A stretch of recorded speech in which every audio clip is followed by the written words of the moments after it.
রয়েছে 100 শয্যার। ফলে ওষুধ, চিকিৎসক ও নার্স সংকটে ব্যাহত হচ্ছে চিকিৎসা সেবা।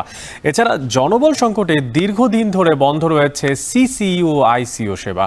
এ বিষয়ে জানাতে শেরপুর সদর হাসপাতাল থেকে যুক্ত হচ্ছেন সহকর্মী জাহেদুল খান সৌরভ। সৌরভ, যেমনটা জানছিলাম যে 250 শয্যা বিশিষ্ট হাসপাতাল হলেও সেখানে আছে মাত্র 100 জন সেবাকারী লোকজন। তো এই যে সংকট, এই সংকটে রোগীদের ভোগান্তি কেমন দেখছেন, আর পাশাপাশি এই সংকট নিরসনে কোনো পদক্ষেপ নিয়েছে কিনা এখন পর্যন্ত কর্তৃপক্ষ?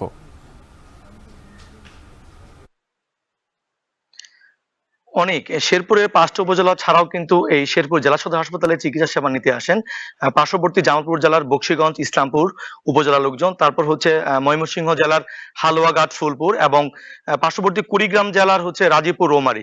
তো এই এত সংখ্যক রোগী চিকিৎসা সেবা দিতে কিন্তু ব্যাহত হচ্ছে এখানকার যে নিয়মিত যে কার্যক্রম।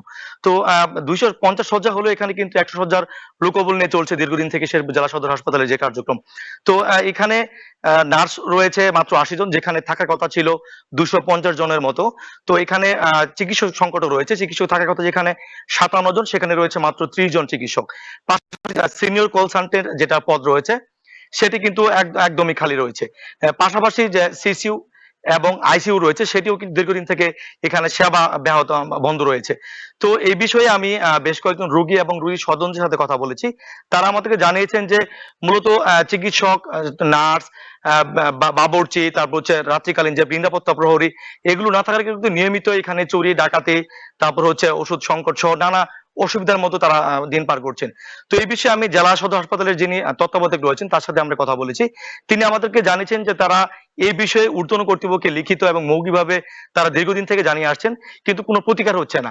বিশেষ করে আমরা দেখেছি যে শিশু ওয়ার্ডে 40টি সিট থাকলেও কিন্তু শিশু ওয়ার্ডে আজকে পর্যন্ত প্রায় 250-250-রও বেশি শিশু কিন্তু চিকিৎসা সেবা নিচ্ছেন।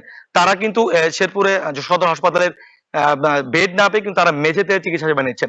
আমরা দেখেছি এই প্রচন্ড তাপদাহে কিন্তু তারা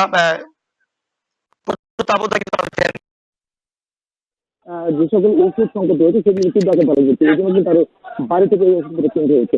তো এই ছিল অনেক শেরপুর থেকে শেরপুরের সদর হাসপাতালে আছে লোকবল সংকট, আর তাতে করে ভোগান্তিতে পড়ছে রোগীরা। সে বিষয়ে জানানোর জন্য শেরপুর থেকে যুক্ত ছিলেন সহকর্মী জাহেদুল খান সৌরভ।